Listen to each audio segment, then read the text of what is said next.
এই লোভী দাদির কাছে ছিল একটি নীল রঙের বিশাল বড় হাতি। দাদি প্রতিদিন হাতিটিকে অনেক অনেক খাবার খাওয়াতো। একদিন দাদি হাতিটিকে একটি আইসক্রিম খেতে দিল, কিন্তু সেই আইসক্রিমের ভেতরে ছিল একটি লুকানো হীরা। হাতিটি আইসক্রিমের সাথে সেই হীরাটিও খেয়ে ফেলে। হীরাটি খাওয়ার পর হাতিটির পেটে শুরু হয় ভয়ঙ্কর যন্ত্রণা।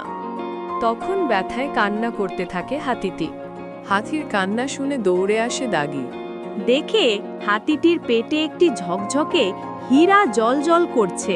তা দেখে লোভী দাদি তখন হাতিটিকে অজ্ঞান করার ওষুধ খাওয়ায়। অজ্ঞান করে হাতিটিকে স্ট্রেচারে করে দাদি হাসপাতালে নিয়ে যায়।